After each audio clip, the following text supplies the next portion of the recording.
श्री सीतानाथ समारंभां रामानंदार्य मध्यमाम् अस्मदाचार्यपर्यन्तां वन्दे गुरुपरम्पराम्। सर्वेभ्यः नमो नमः। आज हम संधि प्रकरण के अंतर्गत व्यंजन, जिसे कि हम हल संधि भी कहते हैं, उसका अध्ययन करेंगे। व्यंजन संधि में होता क्या है कि व्यंजन के पश्चात स्वर या दो व्यंजन वर्णों के परस्पर व्यवधान रहित सामीप्य की स्थिति में जो व्यंजन या व्यंजन को और क्या कहते हैं, हल कहते हैं। तो जो व्यंजन या हल वर्ण का परिवर्तन हो जाता है वह व्यंजन संधि कही जाती है। व्यंजन संधि के कुछ विभेद हैं। पहला अच्युत्व, इसका सूत्र होता है स्तोष्णाश्चु। स्तोष्णाश्चु, इसको समझेंगे कि सा या ता वर्ग, ता वर्ग में कौन से वर्ण आएंगे? ता, था, दा, धा और ना। का, श या चा वर्ग। चा वर्ग में आप जानते हैं क्या हो जाएगा? चा, छा, जा, झा, इया के साथ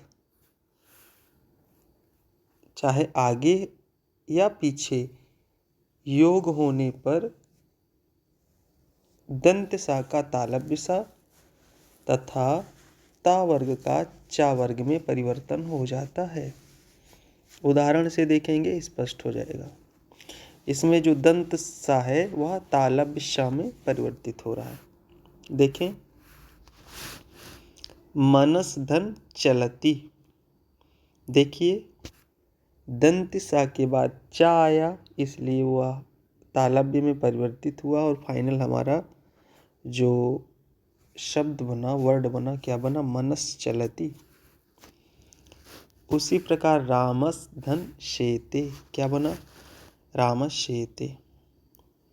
मनस धन चंचलम, क्या हो गया?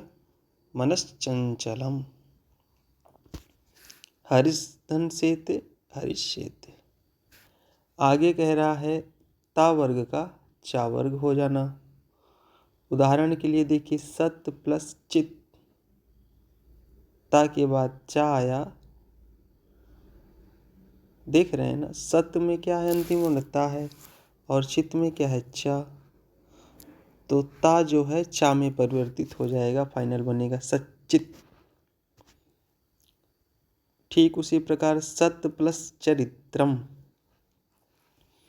फाइनली क्या निर्मित होगा? सच्चरित्रम। उत धन चारणम, क्या बन जाएगा? उच्चारणम। और सत धन जनः बन जाएगा सज्जनः। उत धन ज्वलम, उज्ज्वलम। और जगत धन जननी हो जाएगा जगत जननी। ठीक है। दूसरा इसका भेद होता है ष्टुत्व, जिसका सूत्र है ष्टुनाष्टु। यदि सा या ता वर्ग का शा या टा वर्ग के साथ योग हो तो दंत सा का मूर्धन्य सा और ता वर्ग के स्थान पर टा हो जाता है। उदाहरण देखें कैसे दंत सा मूर्धन्य सा में परिवर्तित हो रहा है। क्या है? रामस धन षष्ठः, क्या बना? रामस षष्ठः। जो दंत सा था वह भी मूर्धन्य सा में परिवर्तित हुआ। अगले उदाहरण में हम क्या देख रहे हैं? हरिस धन टीकते। यहां भी जो दंती सा था वो किस में परिवर्तित हुआ? मूर्धन्य में।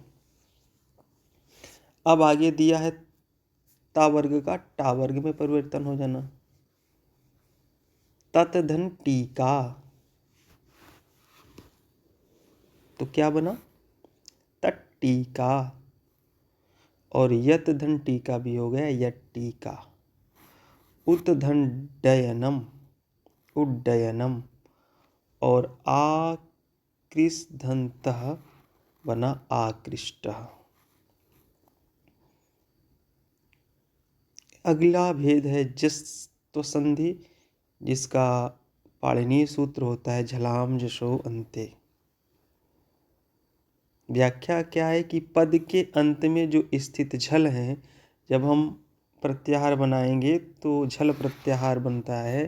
तो कह रहा है झल के स्थान पर जस हो जाता है। और झल में कितने वर्ण आते हैं, तो कह रहा है कि झल में वर्ग का प्रथम, द्वितीय, तृतीय, चतुर्थ तथा शाखा शाहा, यानी कि कुल कितने हो गए 24। और झल के स्थान पर जो जस होता है उसमें कितने वर्ण आएंगे, ज ब ग ड द। तो वर्ग के प्रथम, द्वितीय, तृतीय अथवा चतुर्थ वर्ण के स्थान पर उसी वर्ग का तृतीय वर्ण हो जाता है। शाखा, शा हा में शा के स्थान पर डा आता है। उदाहरण देखें तो स्पष्ट होता है। वाक धन ईशा, का के बाद स्वर आया, का तृतीय वर्ण क्या हुआ ग, और उसमें स्वर मिला तो बन गया फाइनली वागीसा। जगत धन ईसा, ता के स्थान पर दा होगा, फाइनली क्या हो जाएगा जगदीसा। सुप धन अंता, यहाँ पे पाकिस्तान पे बा हुआ, बना क्या शुबंता। अच धन अंता क्या हो जाएगा अजंता। दिक धन अंबरा क्या बनेगा दिगंबरा। दिक धन गजा दिग्गजा। सत धन धर्म सद्धर्म। अप धन जम अबजम, और चित धन रूपम बनेगा चिद्रूपम। अगला है चरत्व या खरिच। इसमें कहते हैं कि यदि वर्गों, कितने वर्ग होते हैं आप जानते हैं 5, यानी का वर्ग, चा वर्ग, टा वर्ग, ता वर्ग तथा पा वर्ग के द्वितीय, तृतीय या चतुर्थ वर्ण के बाद किसी भी वर्ग का प्रथम या द्वितीय वर्ण या शा, सा आए तो पहले आने वाला वर्ण अपने ही वर्ग का प्रथम वर्ण हो जाता है। उदाहरण से स्पष्ट होगा। देखिए सद धन कार, ठीक है। दा कौन सा वर्ण है, दा ता वर्ग का तीसरा है,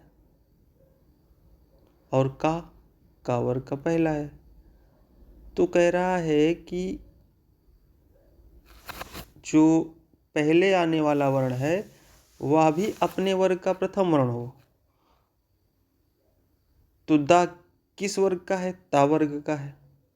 दा के स्थान पे हो गया ता, और फाइनली एक तरीके से बन गया सत्कारा।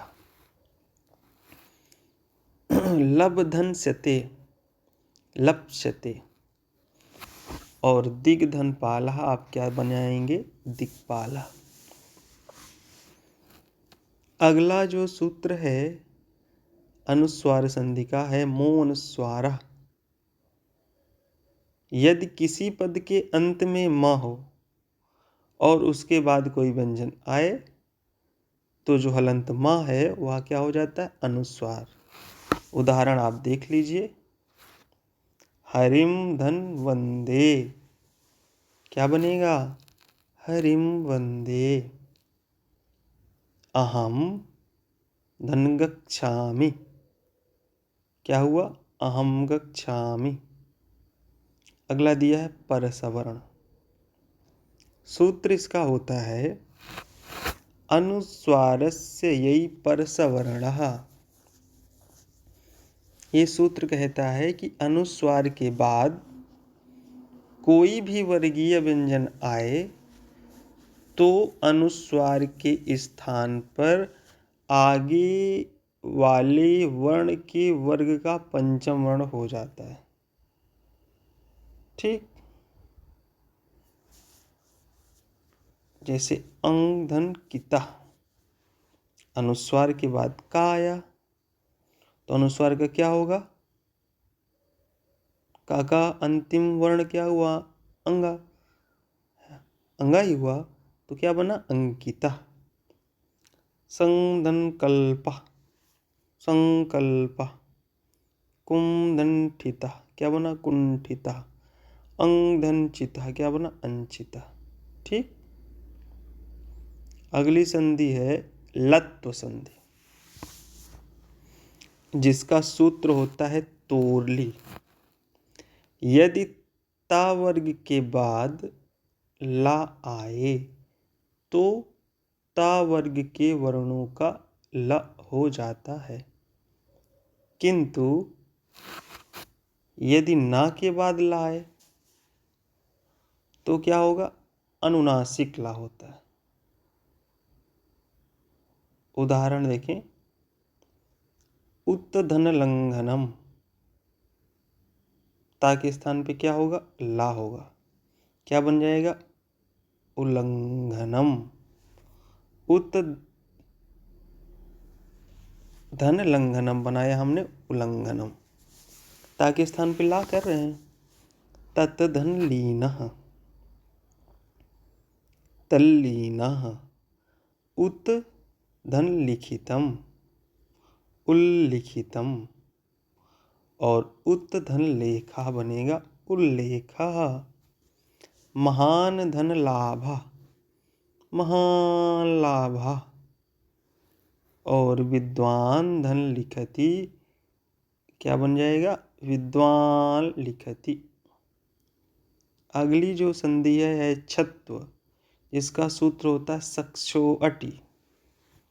यदि स के पूर्व पदांत में किसी वर्ग का प्रथम, द्वितीय, तृतीय अथवा चतुर्थ वर्ण हो या रा, ला, वा अथवा हा हो तो श के स्थान पर छा हो जाता है।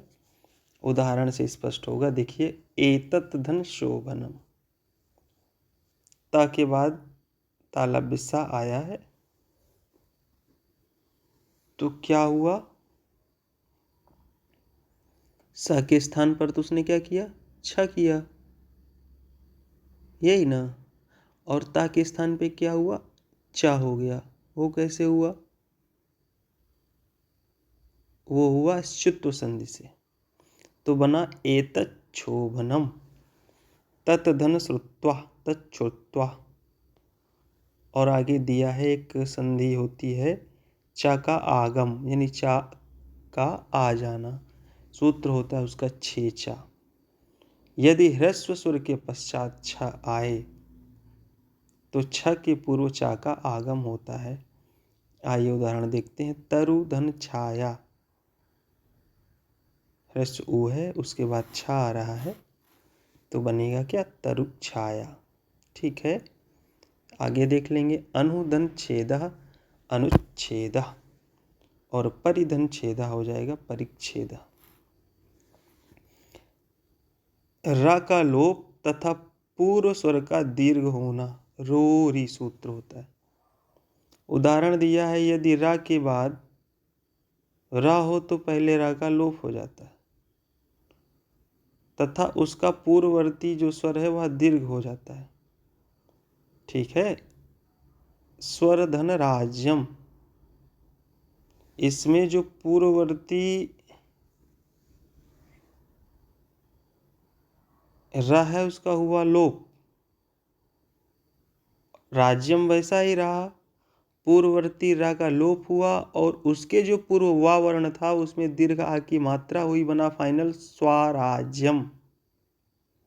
निर्धन रोगः, क्या हुआ? निरोगः। निर्धन रसः, क्या करेंगे? नीरसः। सही है। न का ड़ा होना, यदि एक ही पद में री, रा या शा, कौन सा? षटकोट शा, इसके पश्चात न आए तो न का ड़ा हो जाता है। उदाहरण आप देखें, बहुत सारे ऐसे शब्द हैं, जैसे उन्होंने दिया कृष्ण, विष्णु, स्वर्ण, वर्ण इत्यादि। अट प्रत्याहार अर्थात अ, आ, इ, उ, ऋ, ए, ओ, ए, औ, हा, या, वा, का वर्ग, पा वर्ग, आंग तथा नुम, इन वर्णों के व्यवधान में भी यह णत्व विधि प्रवृत्त हो जाती है। उदाहरण देखेंगे, नराधन नाम, क्या बनाए? नराणाम। और ऋषि धन नाम हम करते हैं ऋषिणाम। ठीक है, इस प्रकार से हम संधि, जो व्यंजन संधि के भेद आज हम पढ़ रहे थे, उसके अंतर्गत हमने कई भेद पढ़े। एक बार देखें, कौन सा? न काढ़ा होना, फिर उसके पहले हमने पढ़ा था कि रा का लोप हो जाना, और उसके पहले जो पूर्व स्वर है वह दीर्घ हो जाना। च का आगम, छत्व संधि, एक तरीके से कह सकते हैं छ का आगम, लत्व संधि। लत्व संधि में क्या होता था? ता के स्थान पर ला हो जाता है। पर सवर्ण, जो अपने बाद वाला वर्ण है उसका पंचम वर्ण अंकिता इत्यादि। अनुस्वार, पदांतमा के स्थान पर अनुस्वार होना। खरिच, अपने पूर्व वर्ग के प्रथम वर्ण में परिवर्तित होना, है ना। और झलाम जसोवंते हम देख ही रहे हैं, जल के स्थान पर जस होना। और एक संधि हमने पढ़ी थी ष्टुनाष्टु, और सर्वप्रथम हमने देखा था ष्टुत्व संधि स्तुष्णाशु। इस प्रकार से हम इसका बार बार अभ्यास करके व्यंजन संधि के विषय में पूर्ण रूप से समझ पाएंगे, ऐसी हम आशा करते हैं। Thanks to you all.